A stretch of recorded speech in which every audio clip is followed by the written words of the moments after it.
No way, that's impossible. We're living together. You just need to sign the divorce papers. Good luck with your poor life. I stood there in a daze, holding the phone after the call was abruptly cut off. The lawyer couldn't help but burst into laughter. Jessica looked at the lawyer with a puzzled expression. The lawyer was wiping tears with a handkerchief. The CEO is actually Linda. My name is Linda. I've been married to my husband Mike for 2 years. We don't have children. We both work and are so busy that we often work on weekends. We hardly have time for long conversations, leading to a life of passing each other by. Therefore, we try to match our schedules and go on overseas trips during our long breaks. It's only once a year, but we both look forward to it. When we got married, we decided to buy an upper-floor condo in a Bay Area tower. It was a stretch, but we did it considering the future value of the asset. Thanks to that, we're satisfied with our current life. I have a close friend from high school, Jessica. We sometimes go out for lunch together. Jessica, being beautiful, has high standards for men. She's not married yet but has a strong desire to do so. She's always looking for well-educated, high-income men on dating apps. Especially, she won't compromise on income. One day, I was enjoying lunch with Jessica at a cafe near a park. We were together in high school and university, even in the same classes. That's why we've consulted each other about various things. As a result, we know quite a bit about each other's dating histories and types. During our student days, we shared both fun and sad times. Those are good memories. Since I married Mike 2 years ago, we've both become busy, and the time we can meet has decreased. Now we meet only a few times a year, if that. Hey, can I come visit your condo next time? Jessica suddenly asked me. Jessica had never been to my place before. Then on the weekend, Jessica came over to my place. I could sense her amazement even through the intercom at the entrance. Jessica kept saying, "This is amazing." The moment I opened the front door, Jessica looked impressed. "Wow, this place is like a mansion, and that elevator ride up was so long." I chose a spacious upper-floor condo because it was a once-in-a-lifetime purchase without compromising. It's even more spacious than a house. It's beautiful, really incredible. Jessica looked around the house, turning her head in every direction. Great location and an upper floor in a high-rise like this must have cost a pretty fortune. Jessica asked with a sly smile. Yeah, it's what you'd call a $1 million condominium. It's got great security too. Look here. Jessica cut me off, reacting only to the term $1 million condominium. Right? It must be over $1 million. Your husband must be making a lot, she said, eyes wide with astonishment. That was so like Jessica. She's always had high standards for men, especially regarding their income. Mike's salary is quite high for his age, I guess, I said vaguely. I felt it was tacky to be too explicit. Huh. She had a look that seemed to have some ulterior motive. Jessica said, "Can I use your bathroom?" and left the living room. I told Jessica where the bathroom was and then started preparing tea in the kitchen. Concerned about Jessica, who was taking a while to return, I was about to head to the bathroom when Jessica came back. Just replying to an email. Jessica doesn't usually make excuses like that. I felt a slight sense of unease while enjoying the cookies Jessica brought as a gift and having tea. She asked, "Can I stay till evening?" She apparently wanted to greet Mike. Indeed, it had been since our wedding that Jessica last saw Mike. It's not unnatural for her to want to see him. I decided to check with Mike just in case. Mike happily agreed. I might finish work early, he replied in an email. I assured Jessica that it was okay, and then I began preparing dinner. Jessica was initially engrossed in her smartphone, but eventually stood up and headed to the bathroom again. Unaware of the prolonged absence while cooking, I noticed when Jessica returned, she was wearing a necklace that seemed oddly familiar. It was mine. Staring at the necklace, Jessica flashed an embarrassed smile. How do I look? Does it suit me? She posed like a model. Stunned, I observed as Jessica started laughing, saying, "Oh, come on. I'm just kidding. I just found it and thought it was cute. It must have been super expensive, right? A premium piece for sure. She rambled like a child trying to justify her actions, labeling it a gift for Mike. Wow, he must be really wealthy to afford something like this, Jessica sighed. However, the necklace was stored in the closet in the bedroom. Jessica must have pretended to go to the bathroom and instead went to the bedroom, peeking into the closet. That's what it seemed like. I couldn't believe her actions, but I didn't want to come off as petty, so I emphasized that it was a precious item. Taking advantage of my lack of reprimand, Jessica made an outrageous request. Can I borrow this necklace for a while? I've got a date with a doctor I met on a dating app, and I want to wear it for that, please, she pleaded, joining her hands together as if praying. Reluctantly, I decided to lend it to her, emphasizing the need for careful handling, as it was a gift for Mike. As soon as Jessica knew she could borrow it, she smiled and began caressing the necklace. Of course, I understand she seemed to pay no mind to my words. When I finished the meal prep, I pretended to go to the bathroom to check the bedroom. Sure enough, the closet in the bedroom and the chest beside the bed weren't fully closed. Jessica must have opened every drawer and door she could find.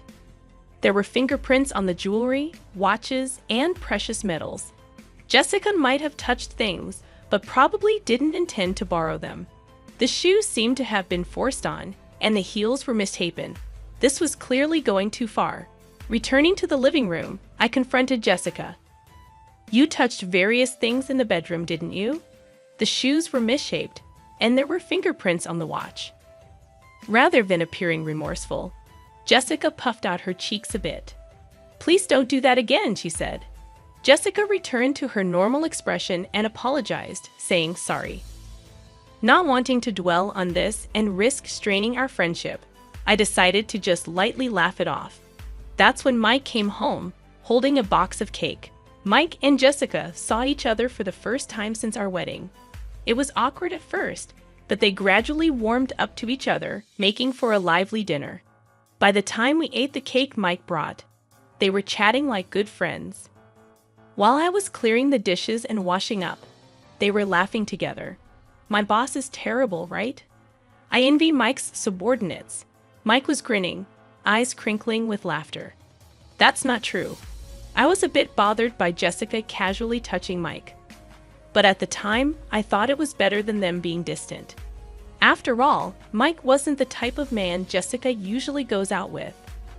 About a month after Jessica's visit, Mike's behavior started to change. He spent more time on his smartphone, which he usually didn't do much. He often seemed distracted when I talked to him and asked me to repeat myself. He always carried the phone with him, even taking it to the bathroom. It was an obvious change, and it seemed I had become a cheated-on wife. Contemplating checking Mike's phone, I hesitated to even touch it. Conversations between Mike and me at home became increasingly rare, and he started working on weekends much more. Mike was hardly ever at home on weekends, and while we barely saw each other on weekdays originally, now not seeing each other on weekends too felt like living separately within the same house. Moreover, we started sleeping in separate bedrooms under the pretext of his tiredness. Vaguely considering divorce or separation, I stumbled upon divorce papers on the living room table one day. Upon closer inspection, Mike had already signed them. Though I had suspected it, actually seeing it still shook me. With trembling hands, I called Mike, questioning him about the unexpected discovery. I just got home and saw it on the table. What does this mean exactly? I inquired, hoping for clarification. Mike's response struck me hard. It's what it looks like. I want a divorce, he declared, leaving me stunned. Pressing him for a proper reason, Mike dropped the bombshell. I've fallen in love with someone else. It's not an affair. I'm serious. With disbelief, I heard a familiar female voice on the phone, Jessica. It was what I had suspected. I'm dating Mike, and I even want to marry him, Jessica admitted nonchalantly. Hearing the confirmation made my heart race and brought on a cold sweat. Jessica's crude way of talking hinted at a side of her I hadn't seen before. Mike echoed, "There's nothing left to talk about." Can you just sign the divorce papers and send them off? I want to talk things over, so please tell Mike to come home." Stunned by the abrupt ending of the phone call, I couldn't move for a while. Sleepless nights persisted as Mike didn't come home, and I couldn't bring myself to touch the divorce papers. Jessica continued to torment me by sending multiple photos of her and Mike together, flaunting their relationship. My mental health deteriorated, and my complexion worsened. People around me became worried, urging me to seek medical help. Reluctantly, I ended up in treatment, managing to regain some peace with medication. An unbelievable incident unfolded upon my return from the hospital. Something felt off inside the room, and upon checking the bedroom, I discovered that bags and jewelry were missing. The count of jewelry watches in the chest was off too. There was only one person who could do this: Jessica. Questions swirled in my mind. Why would she do something like this? What had I ever done to her? My insomnia relapsed, and sleepless nights continued, leaving me staggering through my days. During counseling at the hospital, when I mentioned the theft at home, I was strongly advised to consult a lawyer. I promptly contacted the company's lawyer and set up an appointment, stating my clear intention: I'll get a divorce. I want those two to face proper consequences. I responded immediately, surprising even myself. Just a little while ago, I was pondering what to do, and I couldn't believe how easily those words came out of my mouth.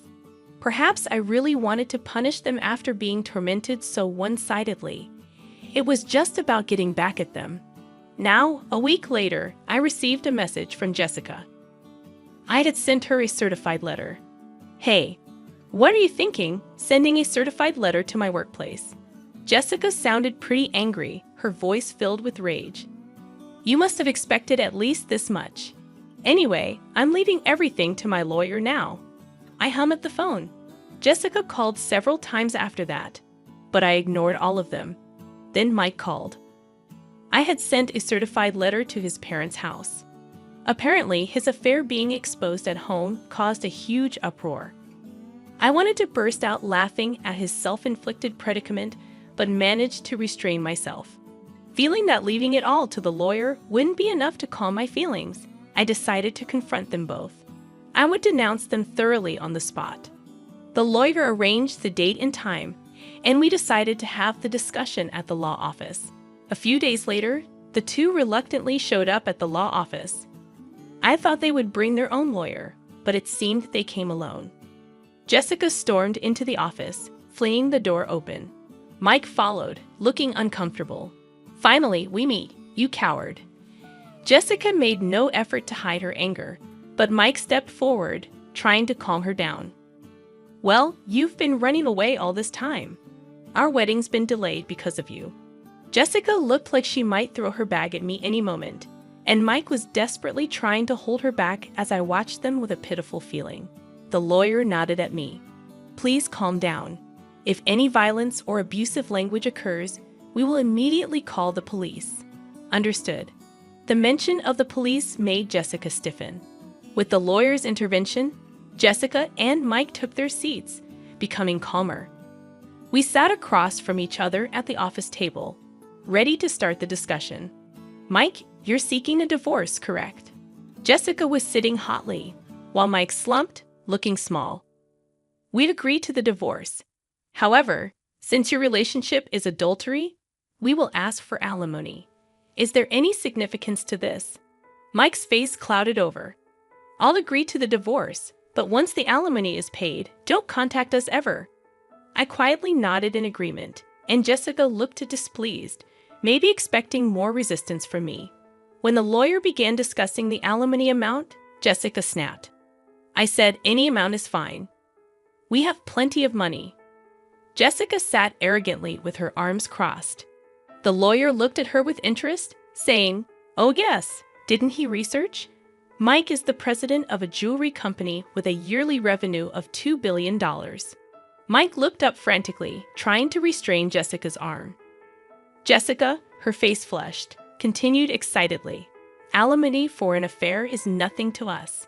I'll even give a proper share of the property." Mike was trying hard to calm her down. Jessica shook off his hand and continued, "You can barely make ends meet on your salary, right?" She scoffed with a laugh. The lawyer burst into uncontrollable laughter. Jessica looked at him with a puzzled expression, and the lawyer wiped tears with a handkerchief. "Actually, the president is Linda." Jessica was dumbstruck, her mouth hanging open. Mike hung his head, his body trembling slightly. "Mike is just an ordinary employee with no position at Linda's company. I am Linda's corporate lawyer." Jessica started laughing loudly. "What are you talking about? Are you really a lawyer? Can lawyers lie?" The lawyer calmly replied, "Why not ask Mike next to you if what I said is a lie?" Mike, meanwhile, just bit his lip, looking down. Growing more anxious, Jessica grabbed Mike's arms and began shaking him. "You said you were the president of a $2 billion jewelry company. That's not a lie, right?" Mike remained silent, covering his face with his hands, uttering inaudible moans. Growing more desperate, Jessica gripped his arms tighter, repeatedly asking, "Answer me. It's not a lie, right?" Finally, Mike whispered in a raspy voice, "I'm sorry." Mike's single apology plunged the room into a deep silence. Jessica's strength seemed to leave her body, and she let her hands that were gripping Mike fall limply. "You said you were the president of a company making $2 billion a year," she muttered, almost to herself. Mike's solitary apology had plunged Jessica into despair. She stood up, trembling. "It's a lie, right? There's no way you're the president." Jessica pointed at me accusingly. "Why didn't I know about this after all we've shared?" I spoke to Jessica calmly, as if guiding her. "Just because we're close friends doesn't mean I tell you everything, especially since you were so fixated on money. I had no intention of telling you," I said, looking Jessica straight in the eyes without averting my gaze. Jessica seemed to lose all her energy and slumped down. "Then that house, of course. The house is in my name, so Mike will be the one leaving." Jessica fell silent, and Mike continued to hold his head. Mike probably didn't want to come here. He knew this would happen. But if he didn't come here, things would be worse. It's hell either way for him now. Mike is left with nothing but hell waiting for him. The lawyer began to present the evidence I had gathered. First, the photos of Mike and Jessica together, the photos sent to my phone, now printed. The lawyer placed an IC recorder on the table and played the recorded conversation. "Why would you send something like this?" "I just wanted to share our happiness with you." Jessica's voice filled the room, while Mike seemed to be holding back tears. "Hey, still clinging to the past. I want to divorce quickly." "I know what you're clinging to. It's Mike's income. He's the president of a $2 billion jewelry company, right?" "You hid it because you thought I might take it?" Jessica, perhaps embarrassed, covered her face with her hands. "Hurry up a divorce and leave that condo. It'll be mine soon. Too bad Mike didn't come back to you. I'll give you as much alimony as you want." "Poor thing, your aim was the money, not Mike." "I'm speechless at how you've been deceived, Mike." Mike and Jessica fell silent. "Do you think this is over? What else is there, Jessica? You broke into the house when Linda wasn't there and stole several items, didn't you?" I felt relieved at the lawyer's calm demeanor. Mike looked shocked, apparently unaware of this. "Hey, what's this about stealing?" Jessica bit her lower lip, her hands shaking. "No, not me. I don't know anything." The lawyer placed a tablet on the table and played a video. It showed Jessica sneaking into the bedroom, taking bags and jewelry, and stuffing them into her bag. Jessica stared wide-eyed at the footage. "What is this? Why are you recording me? Isn't this illegal surveillance?" Mike covered his face with his hands. "We always had security cameras inside our house. Why didn't you tell me that earlier? Who would think you'd break in to steal?" "I felt a headache coming on from their foolish exchange, and you used my key without permission. I wanted those things. It's your fault for not buying them for me." The two began arguing, ignoring us. The lawyer and I could only look on in disbelief. "Please save your arguments for later. Regarding this theft, we will be filing a police report," the lawyer said calmly. Jessica seemed to panic at the mention of the police. "That's a bit much, isn't it?" I just borrowed something from a friend. I never gave you permission to borrow anything. I spoke to her calmly. Besides, you're not a friend or anything. You were just a classmate. That's why I'm filing a police report. Jessica started to kneel and apologize. I looked down at her and said coldly, "You're going to compensate. The value of what you stole is more than your annual income." "Are you sure about that?" Jessica was speechless. "And there's also the matter of the alimony." Jessica turned to Mike, pleading in a tearful voice, "You'll pay, right? Even if you're not the president, you still earn well, right?" Mike was silent, looking down.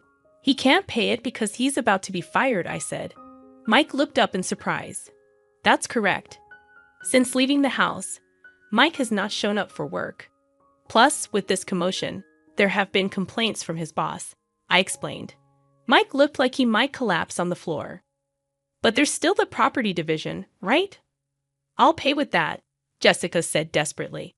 "That's not possible. Linda and Mike have a prenuptial agreement regarding property." "You didn't hear anything from Mike, did you?" "He never told you the inconvenient truths," I replied calmly. I regarded Mike with disdain as the lawyer placed the contract on the table. The agreement explicitly stated that if the marriage lasted less than 3 years, neither party could claim the other's property. Given that they were currently in the 2nd year of marriage, Jessica attempted to grab the document as if to tear it up. "You should handle that document carefully. It's a notarized deed, and you could be held legally accountable for damaging it," I warned. At the mention of potential legal consequences, Jessica halted her attempt to destroy the document and began to half-heartedly plead with Mike. "Mike, you have savings, right? Use that to pay," she suggested. Mike, looking at Jessica with resentful eyes, retorted, "What money? You always wanted sushi, steak. There's no way I have any savings left." "It appears that way. And it seems he has debts from unsavory sources," I added. Jessica's shoulders slumped, revealing the pitiable sight of the once glamorous appearance that used to turn heads. This was the result of the seeds she had sowed herself, leaving the two looking haggard and lost, muttering about how this wasn't supposed to happen and what they would do now. Deciding to leave the rest to the lawyer, I stood up to leave, emphasizing to Jessica, "Money isn't something you steal from others. It's something you earn through effort." After that, the divorce proceeded smoothly. I sent all of Mike's belongings back to his parents, who kept apologizing to me and even sent a letter of apology. Jessica, on the other hand, faced police interrogation for illegal entry and theft, leading to her arrest after admitting guilt.